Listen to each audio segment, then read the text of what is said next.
Good afternoon, good evening, good morning to everyone. How are we all doing today? My name is Lady Mary Wedu. I am your host for the chat room, a platform dedicated to resolving daily life's issue. It is our hope to bring about transformation to your homes, transformation to in your marriages, within our community, and possibly the continent or the country in which we live in. Today, we are having a conversation around breast cancer.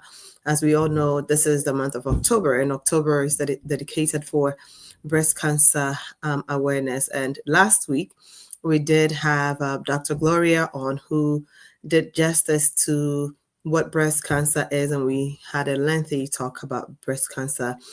Today, I am here with Dr. Samuel Asamoah, and we are discussing the genetics, age, lifestyle, and the environment, possibly, when it comes to breast cancer. So I'm honored to be your host tonight, this afternoon, whatever time it may be at your end. I'll bring about our doctor in the next few minutes, but before we do that, I would like to give us a bit of time to probably share the link and invite others to join us tonight right here in the chat room. We are live via Lady Mary Word's page on Facebook, and then Gold Legacy Empire or Gold Legacy 360 on Instagram. We'll be right with you. Yo, now your matter with the talk. Your life, your wahala, your breakthrough, idea. Welcome to the chat room. This no be ordinary place. Now a solution, they show face. Lady Mary, they lead the way. With guess we go blow your brain. Talk your matter, make we solve them. No judgment, just love and wisdom. We they discuss, we they learn. Every episode you gon' feel the burn. Oh, the chat room. Now here we they find a way. Oh, the chat room. Oh, yes. We go talk and clear, no delay. Oh, it's interactive, educative, informative, and unapologetic. Oh, the chat room. We unstoppable, no be lie. You, hey, the chat room. Hey, now here we can find a way. We the chat room. We go talk and clear, no delay. It's interactive, educative, informative, and unapologetic. Oh, the chat room. We unstoppable, no be lie.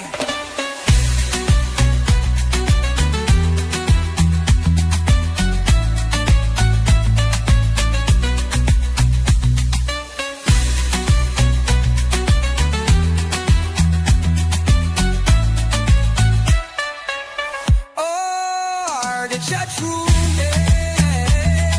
Now here we define the way. Oh, the chat room. Oh yes, we go talk and clear, no delay. It's interactive, educative, informative, and unapologetic. Oh, the chat room.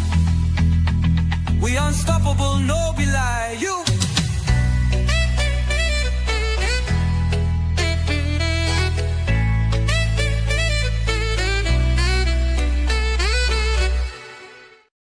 All right, everyone. Welcome, Dr. Samuel Asamoah. Thank you for accepting to join us today here in the chat room. Please, can you hear me? Yes, I do. I do hear Okay, you. good. All right. So tonight, it's a privilege to have you here. But before we get into it, can you please introduce yourself and tell us what you're into, what you do, how long you've been in the industry, and so forth? Oh, okay. Thank you very much for inviting me to the radio station. And I think I commend you all for the great work that you're doing. Anytime there is awareness, I think is great information. Lack of knowledge, sometimes, no, as believers, we know that it will cause us to perish in some way, whether active or inactive. So my name again has been introduced is Samuel Asamoah. I'm a Ghanaian. Been in this country for about 26 years. Obtained all my kind of, I would say, health education all here when I came to the States. Um, Went to George Mason University, where I obtained my BSN degree for nursing, and then did two master's degree in health related to nursing. So as a nurse, I did one of the things called clinical nurse specialist master's degree, and I did another graduate degree also as a nurse educator. And then after that, I went back to the same school. It seems I spent all my years in George Mason University for my PhD. That's where I obtained my doctorate degree there, also in nursing. And my clinical background, I've always been at the bedside in acute care. And I spend a lot of time in the critical care setting, whereby we're taking care of the very sick. So I've also done schooling, education. I taught in the same school. So it seems like that school have given me a lot, and I've also given back to the school. I went back to George Mason University to be a faculty and taught nursing as well there.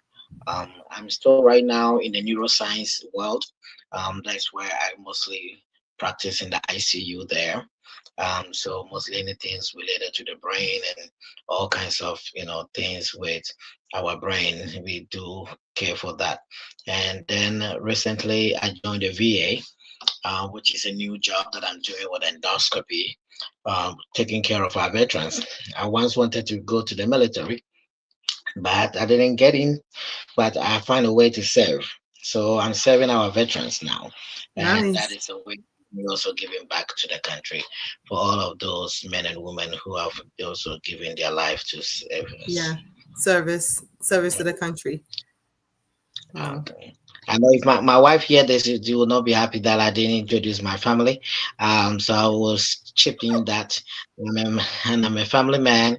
I have, three children, and I'm married to a wonderful wife from the Philippines, also a nurse. So we mostly anytime we sit down to talk, everything is about health, health, health. So Mm-hmm. that is the world that we are in here. So also a man of faith. I joined the Church of Pentecost as a member there. So I always relate, our, health to our, religious practices, which Right. is also take, a big, big part of who we are. Wow. Thank you so much. Well, you have a home full of, medical personnel, and it's amazing. Well, thank you for joining us, and thank you for accepting our invitation to actually have this conversation with us. We know that breast cancer is considerably growing, and growing not in a good side, right? Growing to where there happens to be so many different deaths surrounding breast cancer, and it's as if this. I know this conversation is not only limited to the African community, by the grace of God, but it's sad because I feel that as Africans, before we delay so much in trying, in trying to figure out what is going on with us, and we channel everything to prayer most often, without Mhm, taking the medical aspect also very seriously. And by the time people realize that, oh, this is what's happening to me, then it's almost like too late. Not necessarily just cancer, but any other illness or disease that that can happen to a human being. I feel that most times we waste too much time. Um, I've heard people say, when you don't know about it, it doesn't hurt.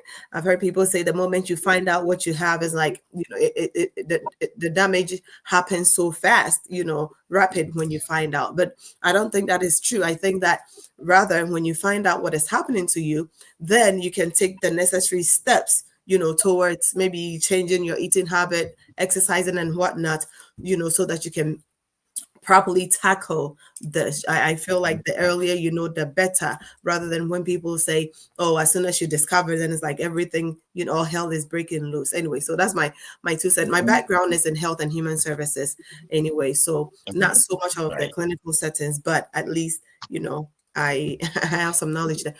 So we'll go right into it. Today we're talking about genetics, age, lifestyle, and environment. This is I'm gonna leave the platform for you. I want it to be very educational, because that's what we do here. We educate the public, the community. You know, we want people to know what's going on. So I'll leave the platform for you now. Please go ahead. Okay. Well, thank you very much. Um, I think when you mentioned about, I've had, I would say, very close encounter with breast cancer, um, in the form that my dear sister, um, our eldest, just passed away about 3 weeks ago in Ghana from breast cancer. So it have always become now my mission now to make more people being aware of the things we need to know. There is always the fear of the known.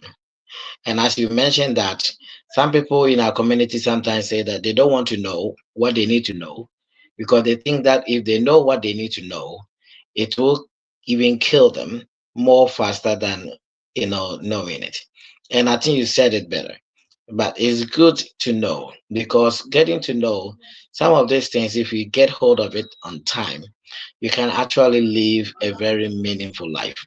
Actually being pronounced to have a cancer does not end your life completely. There is still more to live for. And it's also very, very important that if we get to know things ahead of time, it prepares not only you, but also the people around you. It's not also like anytime anyone is pronounced with cancer, they are not the only one that goes through that misery. I know the bigger chunk actually is the person that is going through, but the families around also suffers anxiety, also go through a lot of panics and attacks, not knowing what to expect. I know with my sister's journey, she ended up needing to go through chemo. She went through chemotherapy. Just a minute now. She, she went through chemotherapy. So with the chemo, she ended up having to do a lot of things that, financially we needed to come in to help. Of course, it was our sister that we dearly want to save her life. So, even if it's a one penny, you want to give it out actually to save her life. And so that is also, yeah. So family around actually get to impact.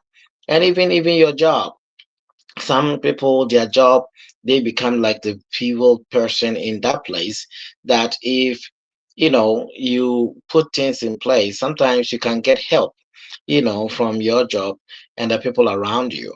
So it does not mean that it becomes like you are the only one that comes with. So what I'm trying to say is that when sometimes you get to know things ahead of time, it prepares a lot of things. It set up the chain of reaction of others who can come in and help and support you. My sister was a very shy person. She didn't want to actually tell anybody of what it was going on, so she kept some of these things from us. And I still to now feel sometimes some guilt actually in me that maybe I should have done something About that it. I should, so now I'm always, you know looking back, it's like if we have known, Mm-hmm. in our community, a lot of people don't want to talk about breast cancer or cervical cancer or any other type of cancer. It has become a connotation that when people hear that, they don't want to, they build walls around them and Mm-hmm. almost like they're suffocating and don't Right. want to open or share. And I think that is a big, big, big part actually. Mm. That we are using this month as a month of October to raise awareness, that it's okay. You can actually share, and we also using it also to those who hear it, not Mm. to also make it as a laughing stock. Nobody Right. wish to have breast cancer. Mm-hmm. Nobody Mm-hmm. begs to have a cancer. Yeah. But when you have someone who is going through that and you hear that, you can also be a supportive person so that, people don't feel like they need to always, cover it in shame and don't want to come out, So those, when we say awareness, it goes to also those who are need to hear that. So, you want me to go ahead and keep flowing to the whole Yes, topic now? please. Please go ahead. Okay, great. Yes. So, good. So, I think today's what we are talking about is the genetic. Actually, we're talking about age, we're talking about lifestyle, and we're talking about the environment. And these are big things actually that we're talking about, and we can spend the whole entire year talk about these things and we still have room to talk about because they are these four things that everyone experiences, that no one is exempt actually from having to have genetics. We all have genes that have molded us and made us to be who we are. We all age. Everybody have an age attached to. Everybody have a number. So the moment you get born, there is a number. Actually, somebody says that between the number, the time that you were born, actually, and the time that you passed is the life that we live. So we all have a number given to us, and then we have a lifestyle. We all have lifestyle. We all actually have way of living. Others actually have it to be lived outside. Others live this actually within. Others actually are very outward spoken. Others are very inward. We have the introvert, extrovert. All of those are lifestyle that people have. Right. The way we eat, the way we dress, the way we dance, the way we communicate. All of these are part of a lifestyle. And then we talk about environment. God created us and placed us on this one planet. And we didn't put us in Mars, didn't put us in other places actually. But So here, we have well, yeah, so by here. So that means that we all have one place to live, and there's Mhm. environmental things that also shapes actually the way that we see and know things. So when we talk about that, that is the things that I would say that each of us actually have something actually to do with it. I want to So start I off have actually a with I yes. wanna ask a question. Uh-huh. Maybe interject here. So you previously you mentioned that your sister is a shy person, right? And so maybe that is why she didn't speak up concerning her breast cancer, and may she rest, wherever she is. It's sad and sorry for your loss. And, like you said, we wish that we are able to help people while they are alive. My husband has a thing where he says that he feels that it's very important to do whatever it is that you can for people while they are alive, because Yeah. once they are dead, what thing can you offer them? And we come from a place where when people are sick, it's like nobody even wants to contribute or do anything for them. But then the moment the person is gone, people go for big sums of loan. If you're joining us on TikTok, thank you for joining us. People will go for great amounts of loans just to have a funeral, but we're not willing to take these loans to help the person, to survive or to live. And so I wanted to ask that, do you think that it was because she was shy, or it has to do with the fact that maybe her surrounding, because sometimes when you have a bad energy around you, like the people that you're involved with, your family, your friends, you turn to curl into where you don't want to share anything with anybody. The stigma, like take something for HIV, for instance. For what I know, back in Ghana, if someone says that they have HIV, if they touch this bottle, I would not want to touch it. The Yeah. stigmatization is so great. And so is it because of the stigma? I want us to really spell that out, if we would, because I can be shy. Me being shy does not mean that if I'm suffering, whether it's sickness or hardship or whatever, I'm not going to speak up to say this. So I think that the environment in which we find ourselves in as individual, family, friends, colleagues, wherever, makes us sometimes to not want to share, you know, Yeah. or or maybe she felt that once, it's sad because we are from a place, once you share your problem, it's as if it would have been better if you literally pick up the horn or went to the radio station and just brought, made that broadcast yourself. So that's why I'm saying that. Do you really think that it was because she's shy, or she may have factored in everything surrounding her, thinking family, how are they going to help me? Uncle is going to spread to auntie, brother is going to spread to sister, and everybody else is going to get to know about it. And I think that's one thing that we, as an individual or family, we want to really be careful of, because there's a saying in Akan that one tongue like if you don't speak of your problem, you might not find help, right? And so I just wanted to bring us back to that so that we can at least spell that out, and in a form of encouragement to tell people, listen, if you are sick and you need that help, there should be somebody that you know very well that you can speak to. So please go ahead. Yeah, so I think that is true. The stigma is big, and it have different ways that it plays out. Mm. In my sister's situation, of course, the siblings, we are four. I'm the only boy, the last one, and I have three Okay. sisters, and she is the eldest.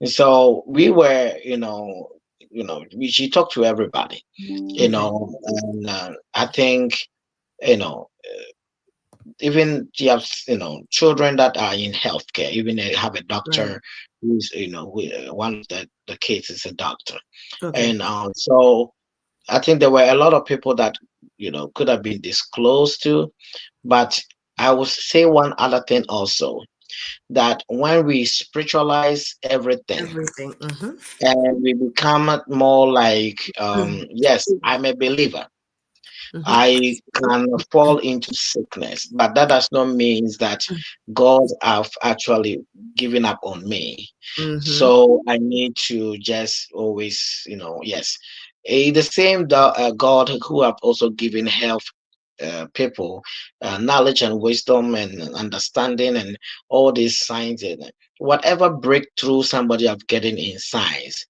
the person is not the first inventor. God created us. And so he's the ordinary inventor. And so people may put their names on whatever they invented. So that means that the same God who we're going to pray to has also given somebody's wisdom to test how to detect some disease processes and come up with treatment plan. And so going for those stuff does not mean that you are going out of your faith. That does not mean that you are faithless. But indeed, that even tells me that your resources and who you believed, that God have given you also actually the wisdom, so that we can apply to that. So it comes to the stigma, the spiritualized thing, and we take this time to talk to anyone who may be hearing us that may be thinking that, well, I'm a faith person, and because of my faith, um, and I'm not saying don't pray. Yes, my sister was the most prayerful person I've ever seen. She Mm. prayed for, yeah, like I call her an intercessor. She Mm. will spend time, even fast for some people that have no um knowing that she is fasting for them. That's Mm. how far she can go. Mm. So she was very, very prayerful. But don't let everything become so spiritual, and we take everything to the point that we don't even want to accept actually Yeah. where we are in our Mm. health in case that we need to actually go and seek support. Mm. That it becomes so that spiritual part actually need to be. Recently, I was talking to a group of people with mental health, and that is one area. I know today we are not tackle that, but mental health is also another thing that the church actually need to do more work on that part Mhm. and make it known that yes, if somebody is having depression, a mental health situation, that does not mean that they have also lost their faith. Right. It depends on the way that people who lead us and people who actually are involved in that also need to speak up and let it know that it is not wrong actually to Yeah. come up. The other thing is also that when we seems to always sometimes, I'm not saying that don't be a traditionalist. So we have always thinking that where we have ways. And I'm speaking of these things because at the beginning of things, I was informed that they were using other things that maybe if they have exposed, let uh, hospital staff thing comes in, it could have maybe given us more time. But Mm. back home in Ghana, one what they call it, tonic or something can kill everything. That is the only place I've known that one somebody I don't know where they came from or they did their laboratory, what data supported it, what FDA It's gave them like the authority. paracetamol can kill One little, can kill everything. Everything everything. paracetamol. And I say if they had that kind of a wonder drug, maybe that person could have just get a, what they call it, Nobel Prize. But I've not seen any one of them that have getting a Nobel Prize award. Actually, for that wonder drug that can cure cancer and things that your cells are replicating inside you. Yeah. Your cells are going wild, replicating, and you are Mm. putting a plaster. It's like putting a plaster on on an That's atomic one. bomb. It's gonna explode. So I'm not saying that those who are doing the traditional medicine, they should give in and everything, but seek and interventions, modernized intervention that's Yeah. not only, yeah. Sometimes the person that is selling you that thing, when it comes to them, they will not even use it for themselves. Right. They are the spokesperson that is sitting there talking about, oh, this one can kill everybody. The next thing is that that person is sick will be at the hospital getting Mm-hmm. recovery. Yeah. And he sell you this, and you are home putting this band-aid actually on this big thing that is going inside you. So we speak of the religiosity or the spirituality part of it, and then also Mm. the traditional medicine thing that have also caused people to actually put their hopes actually in some of these things that by the time they show up, things are getting out of hand, that you think that maybe time can actually, if could be Yeah. reversed, it would have been helpful. Right. So I know that all of these things, um, we heard about some of the things that it was done, and at one point the doctors were saying that maybe some of these things should have not been focused Mm. on, especially when you know the stages actually that you are. If somebody Mm-hmm. is diagnosed, and then you telling somebody with a stage 4, telling them that they should just go drink this tonic and it will actually cure everything. You have really, you know um yeah, those people I don't know, but I think they are there selling what they're selling, and nobody seems to be, but people are becoming victims actually. Mm-hmm. And it's sad that I know that they don't go back to revisit those people who have taken such of the advice, Yeah. not seeking treatment early, and have landed them in kind of untimely death, Mm. things like that. Um, Someone have a question on WhatsApp. He says that, so considering the environmental factors, that does he have any idea if maybe some of the soaps that we use can actually cause these breast cancer, if any? Please go ahead. Yes, the thing is that you are talking about, irritants, things that can get into the skin, on the surfaces. Mostly anytime you go to the dermatologist, actually they'll be telling you, what did you use? What detergent did you use? What kind of soap did you use? What kind of things you have been using on your body? What cream, what lotion, whatever you are putting on your body. Mm, God have given us the first layer of protection, which is our skin. mhm. It's a tough skin that God have given to us. But the more that we introduce it to other things, Other it things. can eat into your pulse. Underneath your pulse are your blood vessels and other things like that that can take what is outside into the inside, Mm, and then actually start to imitate. So cells can imitate, So the more you are introducing some things, not everything that you hear that somebody is using, you jump okay. into it and go also trying to use it. Some people always, as I say, they will have one wonder soap that can actually cure everything. I'm telling you, as we speak, you can go into the website of somebody who have come up with this soap. That this soap, nobody knows what ingredients actually is in that soap, and I don't know who is following up actually on them.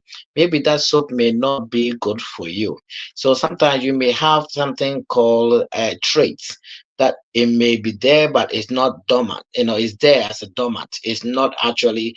Sometimes they will use the word recessive, like it's there, it's actually reserved, it's not bringing itself out.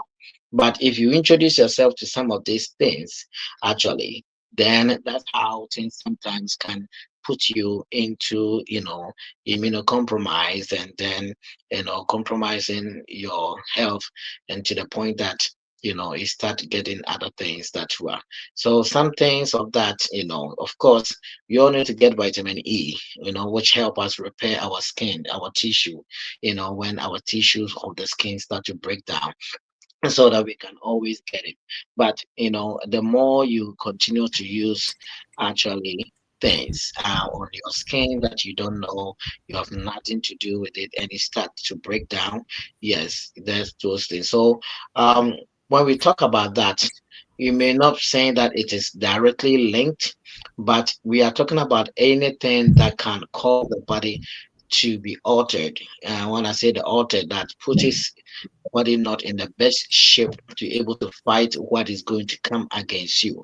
So those are the things, is that our body have immune system that God have given to each of us actually to fight against diseases that get into us. But if you compromise it with environmental factors, then they have no ability to fight for you when actually things like that start to come to attack you.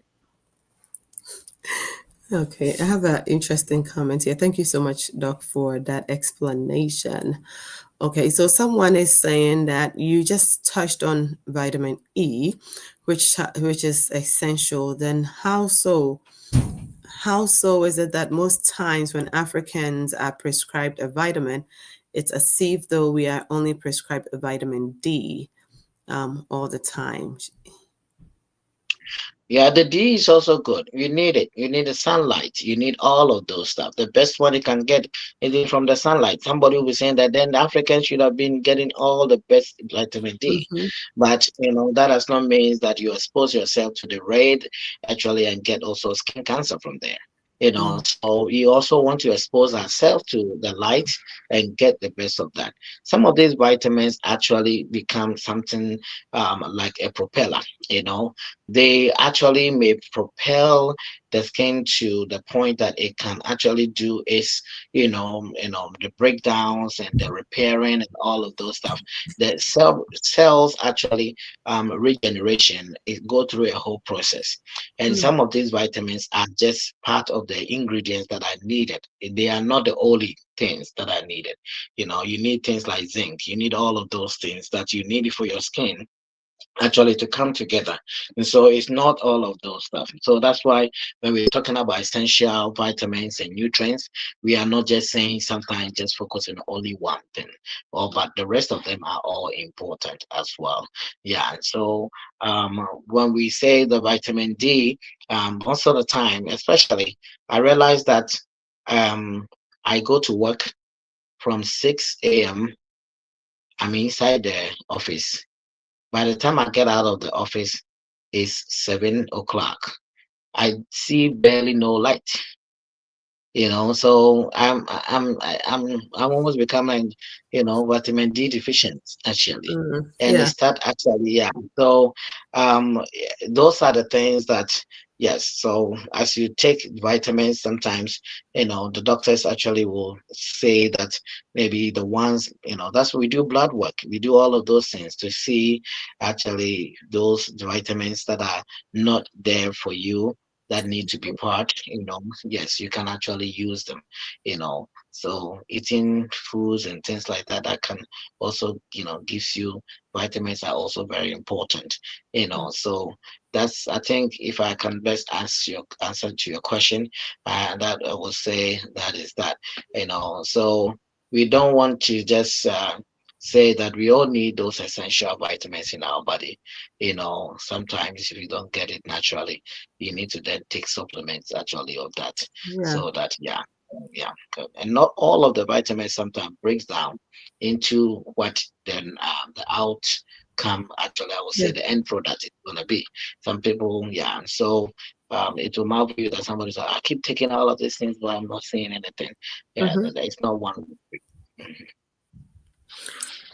So, do you suggest that then we focus more on the eatables, so like the foods that actually gives us these vitamins versus taking the actual pills? Because I have heard that too, where people would say, "I've taken these forever, but they don't really work."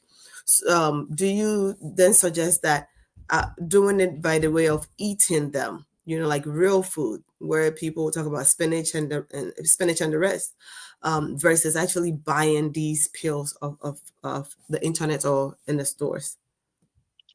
Yes, if you can get, a rich food with vitamins, that is the best, because all these medications that are there put in capsules and things like that, some of them are something called, enteric-coated. They are coated Mm, it actually to the point that they don't just go and explode and do its job right away. It linger in the system. mm, I work actually at endoscopy unit. And before you come for colonoscopy, we mostly will tell you that if you are taking multivitamins, you need to stop it for 7 days. okay. Why 7 days? If you don't stop it for that 7 days and you come, the medicine that you took for that 7 days you think have gone and digest is still sitting in your Oh, colon. there. Whoa. It's sitting there. So you think that, oh, I've been taking this thing, I've gone down and doing. And what happened in the colon is that the colon does not absorb medication. The colon actually what bring the waste of what is coming Out. out. Hmm. So that means that this vitamin have getting into you and it's just slipping out and it's like washing out. You didn't get it. So the best thing actually when you eat, absorption actually of food takes place in the small intestines. When food are getting into the stomach and the stomach have used all of those enzymes, you have your lipase, your amylase, you have the, peptase, all of those enzymes actually comes together, mix it up, and then it enters into the small intestines. That is where more of the absorption of nutrients and other things takes place. Whatever gets into the colon, which is your large intestines, is coming as a waste. So if you are finding a lot of these vitamins in your colon, that means that they are coming into your stomach, wash into your colon and out. So you may be thinking, oh, You're wasting your yeah, money. yeah, you're wasting your money. So, and some of these vitamins are very expensive. They are. So yeah, They are. so you that yeah, so that is example of that you've been taking all these vitamins and you think that it's not working because it's sitting in the colon and washing it out. And but if you take it from a food, the food will digest more. The absorption will take place in your small intestines. It will get into the bloodstream and it will go to the target place to be able to do its job. Let me ask. Let me ask this. Do you? I've heard doctors say that you're not supposed to split a pill, right? I've heard some people say don't split a pill, and that there's a reason why it's intact the way it is. Is it safe to actually break the pill into two, or perhaps those that the capsules? Is it okay to separate them? Maybe whatever it is that is in there, put them in a liquid and take it by that way. Because I've always wondered what the cover. I always wondered what it does. And from what you're just explaining, I'm just thinking. So what I will say is that I'll give you an analogy Hmm. of a space shuttle that is going to space. Is that a big bulk um, instrument or device is ejected with big balloon fire to get into the space, but it not all of the parts get into the space to the target place. Some of it help is to pass through certain spheres actually in the atmosphere, and some of them shed off, while it's propelled the rest of them to keep going. So by the end, what it gets to the target area is not the whole thing that they assemble together while the thing was about to take off.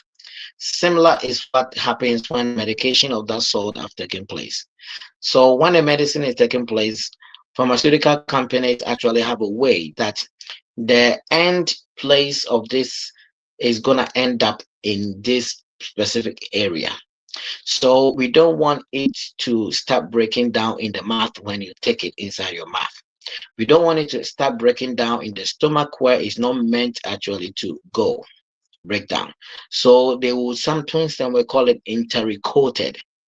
They have coated the medicine with a cover on it to make it, wait till For it proper gets to a transitioning. specific place. So when it gets to the place that is the target, then it can release its effect Education. so that it can Distribution. actually do what its job to. If it Okay. prematurely break down in a place that is not meant actually to be, you're not going to receive the effect of it. Effect of it. Some Wow. of that occur, for example, if you take certain medications that are blood pressure medicine, actually it can even cause harm to you more because it have actually increased or speed up the reaction. Because Wow. what do happen is that when you break those things up in chemistry, when you start mixing things actually, and it's not meant for the time for it to release or mix, you actually have actually make the particles of it that actually is needed to get to a certain place. Your Hmm. body has certain temperatures. Most of the medications need to be metabolized by the liver. So before it gets to the liver to metabolize them, then this medication you have already been breaking down in the stomach. Hmm. Then the stomach is not meant for metabolism. Then it's in the wrong place actually that it didn't get to where it needed to go. And so Hmm. that's why we advise that when you take a medication, when they give advice to you that don't break it, don't actually mix it or crush it. Especially you take some of the medicine that they will start to say crush it. There are some medications like Tums. Tums they will say that what chewable or Trouble. aspirin. Some aspirin they will say what chewable. Chewable. They want you to chew it so that it breaks down so that the effect of it actually will start taking effect right away. So that is how is it. And so we don't want you to actually there's when you get into more into pharmacy, you realize there's something called pharmacokinetics and pharmacodynamics. When the body takes a medicine, you need to take and use it, and then the medicine also need to go and do what it's meant to do. What it's supposed to do. So we want to make sure that when instructions are given by your physician or you take a medicine that is written on it, that don't crush, don't actually cut it, Calculated. don't actually just follow the instructions, because they have done it on purpose so that it can get to a target area and release its effect so that it can get to where it needs to go, like the space shuttle. So it can get to the Mars or it can get to the moon without breaking its parts actually in the air before it gets there. Wow. Thank you so much for all of that great information. I hope that if you are watching us, you're taking a lot of great information back. Sometimes it's sad that when it comes to things of this sort, where free education is being provided, we don't tend to take it seriously. But I believe that when we listen to some of these type of programs or educational programs, I like to call it as it helps saves lives, right? And it helps saves life. So can we look more into the genetics? We can look more into the genetics, please. Go ahead. When we talk about genetics, we all are being given, genes, we have chromosomes, that each of us actually have been passed parents, some our dads and our moms all contribute actually to us, and we all get those chromosomes that makes us. So when we break it down, we have the genotype, we have the phenotype. We're talking about the phenotype is the one that makes us the outwards complexion, the fair colored and all of those things. Somebody actually, dark pigmentation and all of those stuff. These are Mm-hmm. all the phenotype, the things on the outside that also are passed on. So that's why you can actually look at somebody and say, "Oh, you look exactly like this person," because what? They are passed on that phenotype, actually, Mm-hmm. genes, actually, to their offsprings. So Mm-hmm. it is something that is there. Then we talk about the genotype. That is actually that, call of the nucleus, the more of the genes that is within that actually make us our makeup, actually. And that one actually is also within us. So it is passed on also from family, actually, from parents, actually. So there are some genes that sometimes is passed on to certain people that they carry in them. So when you have that kind of your blueprint, mostly people call it like your blueprint of your life, because that is the genes that is within you. That is what have made you up to be who you are. So sometimes some of these genes are passed on from parents to parents, and the more it keep on pass on parents to parents to children, and then offspring and offspring, there's something called mutation. Some of these genes mutated, so they changes its genetic coding. So somebody may be passed on from generation to generation, and it actually have mutated. That's why you can even kite identical twins that they were all born actually from one mom, one dad, with very genetic, actually very identical.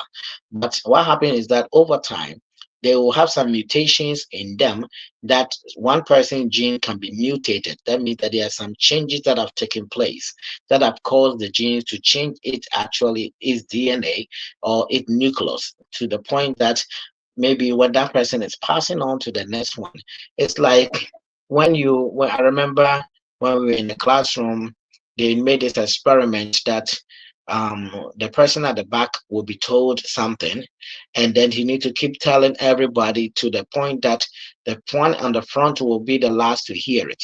And then by the time the first person gets it and pass on, the story will keep changing a little bit, changing a little bit, changing a little bit. So the time that the last person gets it, you realize that things have changed. The way it was narrated have changed a little bit. That is Right. an example of what mutation actually does. So the real thing that was given to you over time sometimes have changed its coding. And some of this coding sometimes can be happening because of the things we introduce into ourselves. That's why environmental things comes in. That's why the food we eat comes in. That's why a lot of things that can cause mutation actually can come in. And so when you introduce certain things actually into the body over time, some of these genes can mutate naturally. Then actually the ones that are very called recessive sometimes can become dominant because they have actually been exposed to something, whether environmentally or whatever have been introduced into the body. So our cells each day are making it coding, and they coding. So each cells within you are coding, and sometimes they're just waiting for the perfect opportunity to get exposed actually into something, so that when it get hold of it, it actually attach itself to it, and it makes something called memory. So your memory actually is that your genetics can recognize certain things when they get to see it or when they get to know it. And sometimes it have mutated to the point that it does not recognize itself no more. So when something like that start to replicate, it sees itself as something called a foreign body, and it start to attack itself. And then those are the things that sometimes somebody can be saying that, oh, this person's body is fighting against themselves. It's a mutation that have caused that. And sometimes if this mutation actually causes you to form that and then pass on to your offspring also takes it. And then guess what? Throughout their lifetime, they're also gonna go through mutation. So then yes, then it's going on, it's going on. So the generation that have passed have given us something. And actually we are also processing it, and you also going to give it to your offspring, and they're also going to process it. So that's why by when we talk about this kind of health and other things, environment things that we all need to expose ourselves to, it does not need to be one generational talk. It needs to be a continuum, because you can say that, oh, I'm the one who's going to receive the information for myself, my children don't need it. When it comes to them, they also need to do healthy practices so that their body don't get exposed into certain things by environmental factors, causing their mutations actually to go wrong. And some of these genes actually, when they are passed on, they can pass on in a form of recessive and then also dominant recessive. So what happens is that sometimes someone with a sickle cell crisis actually may have it, but they have not get to the point. They have the trait that was passed on from, yeah, especially in West Africa. That is whereby we have a lot of sickle cell actually. So um this have passed on from a mother actually to another child, but the mother passed on the side that is recessive, so it's not a dominant one, and so it's there, and it will not expose it to he maybe meets another person who actually, so for example, you have the recessive gene that your mom passed on to you, and you married actually another one who also have a trait but also recessive, which is not also there, but you go give a birth to a child, and each of you gave your part of your recessive, and now it has become a dominant in that child. So now this child is now carrying the dominant part of that gene. And so that's why now they are even saying that sometimes people, when they are going to marry, they need to do genetic testing just to see if they do have some genetic actually Right. genes Right. actually that will Mm-hmm. cause them to So yeah. be in a worry and things like that. Mm-hmm. There are some genes that are very very dominant to the point that if you have hemophilia. Hemophilia is one of the disease that takes place if you have one of your we'll say your liver that need to process clotting factors actually are not there. I think clotting factor number 6 is not there. You have hemophilia. If you do have this, it's almost like 99.5% that you're gonna pass on this to your child if somebody has that. So that person, if you know that you have that and you go for that and the other person have that, it will be best. I'm not saying don't love the Yeah. person. It will Yeah. be It's best not to. not to get Mm-hmm. married. Not to. So you know that your offspring is gonna do that. Yeah, I know a friend that have decided not to have a child because he does actually have diabetes type 1, Mm. and it's been something that ran through the family.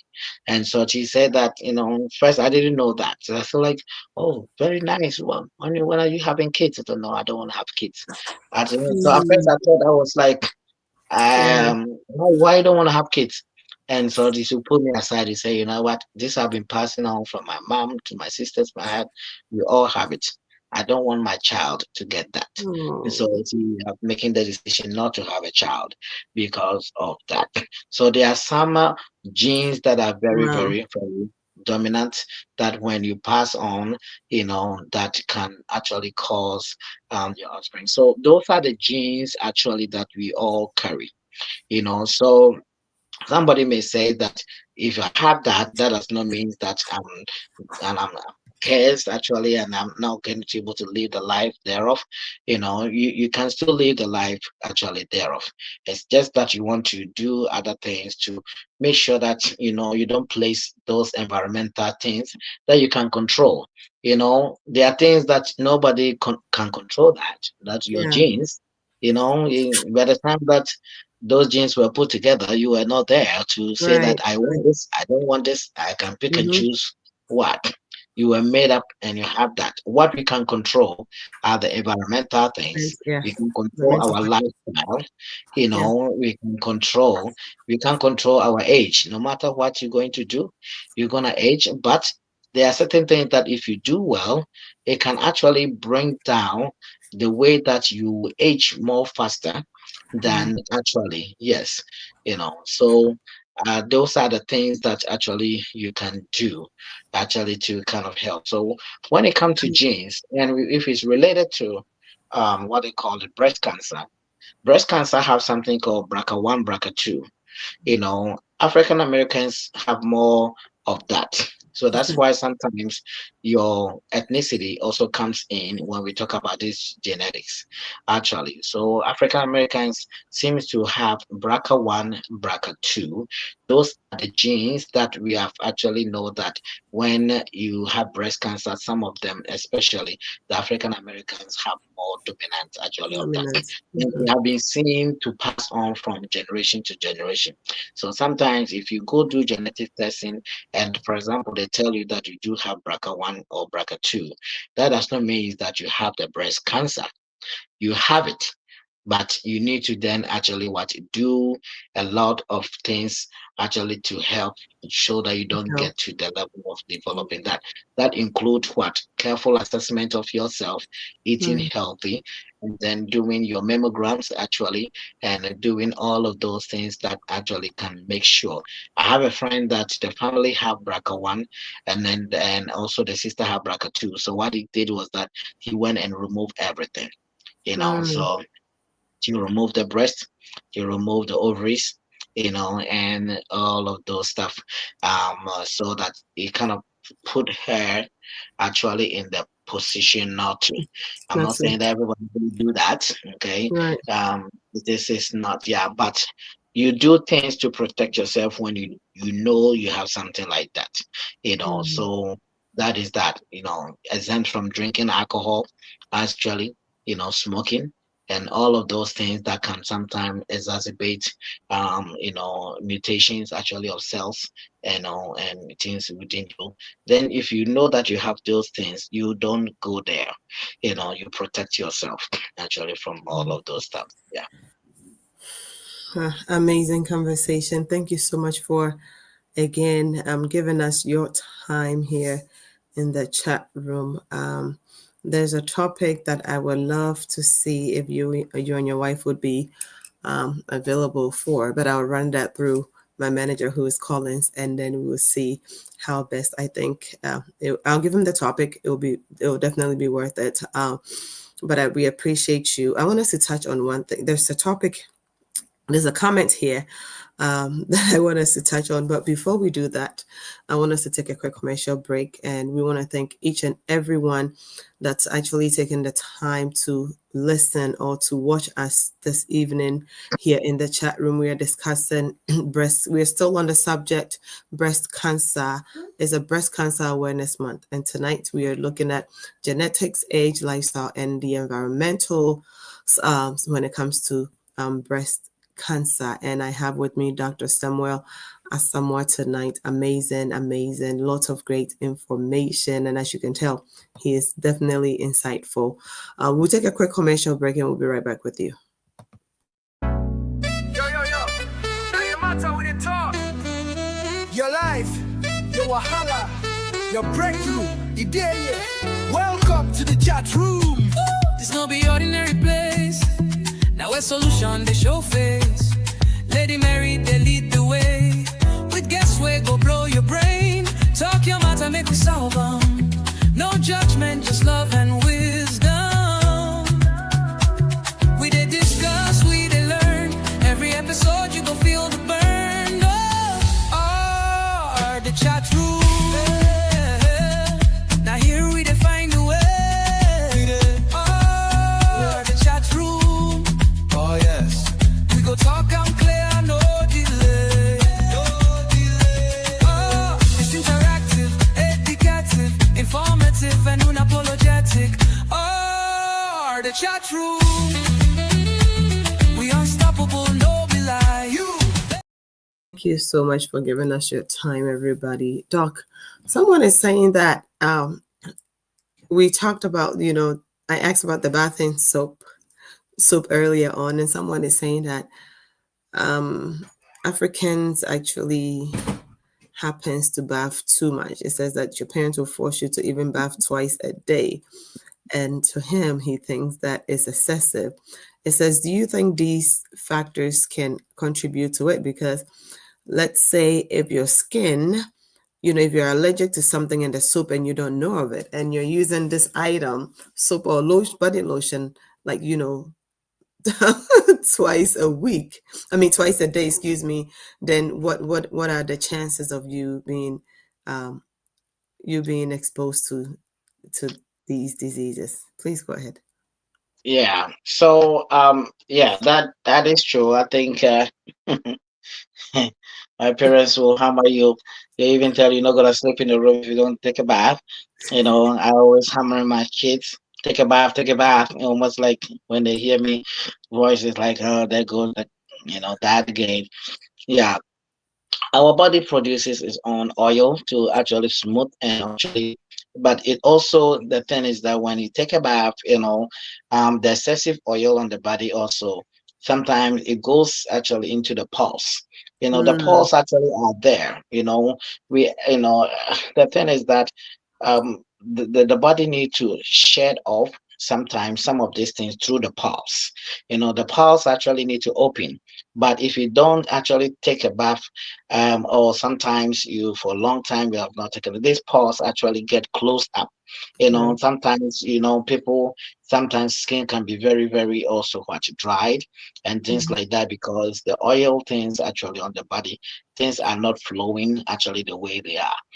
So excessive actually bath, sometimes they say that there are some points that they will say that but I know that for hygiene purposes, you need to take a bath. For that one, I'm not gonna be sitting here saying don't take a bath, and then so I'm not saying, I'm not joining the don't take a bath campaign. We need to take a bath, because taking a bath actually have its own benefits as well. But when it talks actually about the skin dryness and things like that.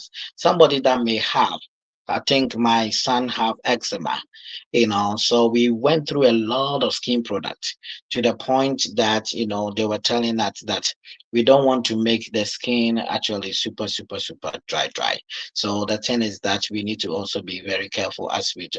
So those were instructions sometimes that can be given actually to general people who have certain skin conditions, but we don't want to take it a World Cup and say that, oh, because of that, Right. don't go take. We need to do so. But there are certain soaps sometimes may have a high, irritants that may be more than what, we have mild soap, like the Hmm. Dove. Hmm. Okay? Right. A Dove is actually very mild, actually. So when you're going for that, dermatologists are very, very into that people need to be careful of what they Yeah. introduce Right. into their body and things like that, so that your skin does not actually have all this, dryness and other things that it Mm, causes you actually to have. So it's very, very important that we take care of the skin. As I mm. say, is the first layer, Yeah. and then we want to make sure that we clean it so that the pulse will be open actually to Right. spread actually what Right. when we sweat, those are the things that actually bringing them out. Those Beginning. things that are going to stay there, they are all coming out in the form of a sweat. Okay, Okay. so but when the sweat comes, we also need to what, take a bath Yeah. to So, what, move them out. exactly. Otherwise, it's gonna stay there actually, and then almost like you're putting a cement on a cement and cement. Right. Okay, yeah. So those are the things that we want to actually say that we need to actually make sure that we are doing that. Doing the Just be right. mindful of the Yeah. soap you're using, and then also, yeah, don't, yeah. So I think I was saying that when you take a bath, you are removing dirt, the sweat, bacteria even on our body. Some Yeah. of them sometimes can stay on the skin for that long, so that when you do that, you also actually get those things out, for that. And on that, but as I said, there are some people, they may have some skin issues. Some people have, psoriasis, some have eczema, some of them Mm-hmm. have some other things like that they may need maybe more than maybe just taking the Right. bath, that Right. you may need something to kind of To help seek you help with for. that. Mm. Yeah. That makes sense. Thank you so much for that, Doc. We truly appreciate it. It's been an amazing session here in the chat room. We appreciate you for coming. What would be your final words for in particular for those who um, refuse to get tested, maybe mammogram or just blood work, just because of the fear of the unknown, or people who find themselves in a group who think that not knowing is more satisfying versus knowing. Ah, I will say that, Ghana, we have this thing, and I don't know, maybe it came from someone from, that's how I was born there. So that's how I heard it when I was a kid, that prevention is better than cure. When I was growing up, that's the statement they keep saying, prevention is better than cure. So how can you sometimes get to prevent some of these things? By doing some testing to know. If you don't know, actually, the harm is not going to be eradicated. It's still going to be there, And as I say, just think about the others that they are depending on you, others that are with you, others that actually, um, your presence actually means a lot too.